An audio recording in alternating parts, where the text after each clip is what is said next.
Welcome to This Explainer. Today, we're unpacking something incredibly personal. We're looking at a hidden struggle that actually affects a massive number of people. Yet, it's almost never talked about openly.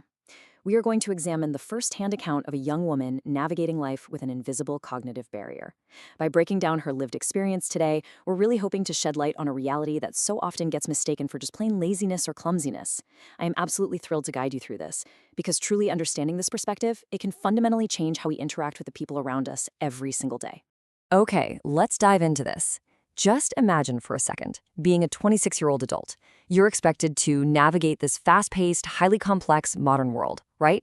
But internally, you feel like your cognitive age is just permanently frozen in middle school. That is the raw, deeply vulnerable reality shared by the creator of our source material today. She notes that, sure, she's gained some practical life experience, but her foundational processing, it remains right there at a 13-year-old level. It's a startling admission, honestly, and it immediately begs the question: what exactly is causing this massive gap between her physical age and her cognitive reality? Well, to truly grasp her daily life, we first need to establish the clinical facts. Section 1. Defining borderline intellectual functioning. So borderline intellectual functioning is exactly what it sounds like. It's literally a border zone. Clinically, it represents an IQ score that falls between 70 and 85. What that means is it sits right there in the gray area between average intelligence and a diagnosed intellectual disability.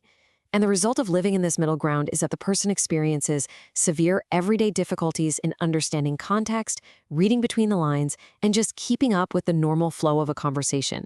It's not that they can't learn at all. It's that their processing speed and capacity for complex thought are structurally limited. Okay, so now that we know what this condition is clinically, we really need to understand the so what. What does this actually feel like when you wake up and live it every day? Section 2. The invisible cognitive gap. And this brilliantly illustrates the daily friction she experiences. The creator offers this really clear comparison. Think about it. If a high IQ person hears one piece of information, they naturally extrapolate. They hear one thing and boom, they instantly understand 3 or 4 related concepts. But with borderline IQ processing, she explains that if she hears one thing, she might only understand that one exact thing. Or worse, she might understand 0 things. Those intuitive leaps that most of us just make automatically without even thinking about it, they just do not happen for her. And this invisible gap leads to a really heartbreaking question.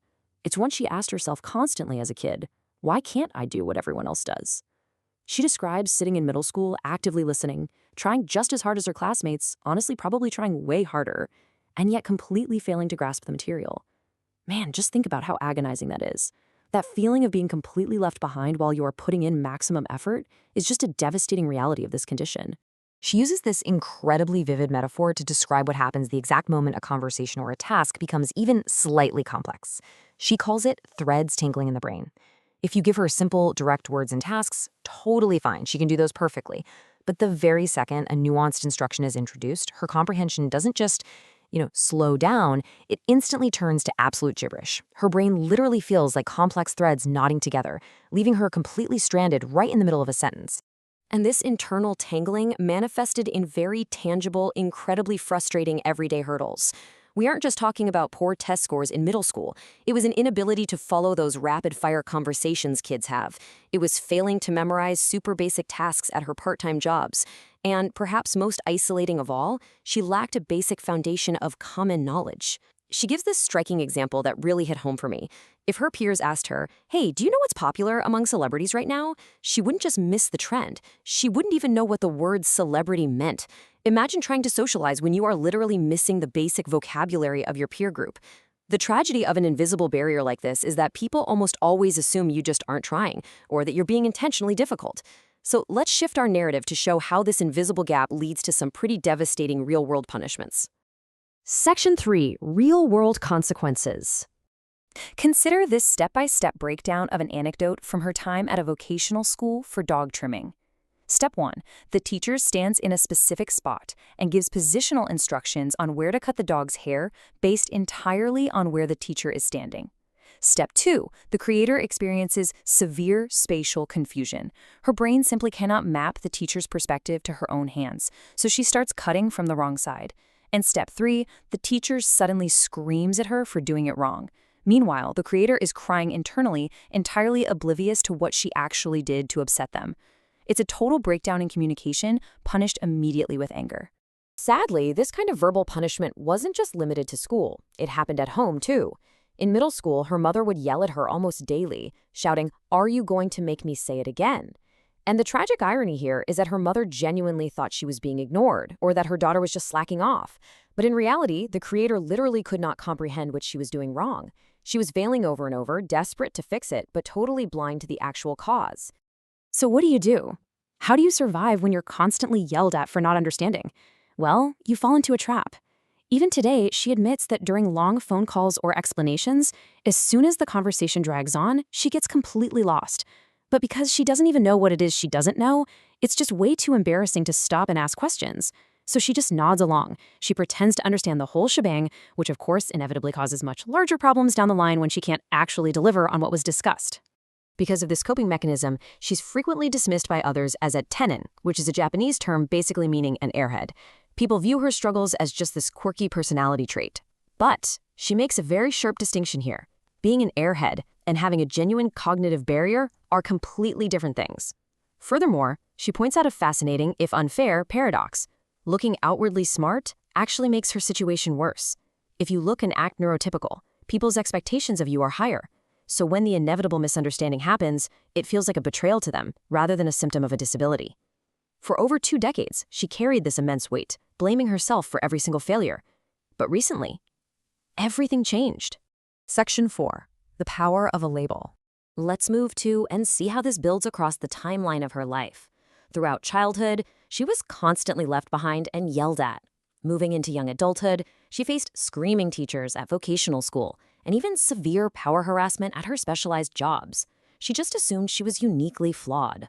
But then, just last year, she stumbled upon the term borderline intellectual functioning, and suddenly, her entire life made sense. It brought her this immense, unquantifiable relief. Finding this label lifted a crushing emotional weight right off her shoulders. The absolute crucial takeaway for her was this single, powerful realization. It wasn't a lack of effort. For her entire life, she thought she was lazy or just not trying hard enough. Realizing that she actually had a structural cognitive barrier meant she could finally forgive herself.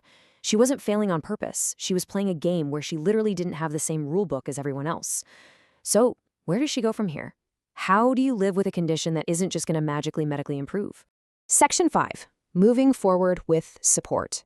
Today, she's developed a set of highly self-aware, practical coping mechanisms. First, she now forces herself to swallow her pride and ask for repeated explanations, even if it makes her look foolish, because she knows pretending to understand is so much worse in the end. Second, she openly acknowledges that she also struggles with EQ, or emotional intelligence, which makes navigating social situations really tough. Third, and honestly most importantly, she accepts that she absolutely requires the support of others to survive. She knows she cannot do it entirely alone. And finally, she is really trying to embrace her unique perspective. She asks her audience for patience and invites them to kindly laugh along with her foolish moments, rather than judging her. Looking back on it all, she reflects heavily on the absolute importance of early intervention. She notes, quite frankly, if I had known earlier, I wouldn't have wasted money on vocational school. She realized that highly specialized, fast-paced technical jobs were just fundamentally incompatible with how her brain works. But here's the silver lining she offers us. Today's parents have the internet. They have unprecedented access to information about diverse cognitive conditions. She really urges parents to identify these struggles early so their children don't have to take the long, painful, and expensive detours that she had to endure. Which brings us to our final thought and a really vital question for all of us. How can society better identify and support those fighting invisible cognitive battles? Look, the next time someone at work or maybe a family member seems to inexplicably drop the ball or fail to grasp a really simple instruction, take a breath. Before labeling them an airhead or assuming they just don't care, consider that they might be fighting a silent battle with the tangling threads of borderline intellectual functioning. Let's try to replace our immediate frustration with a little bit of empathy.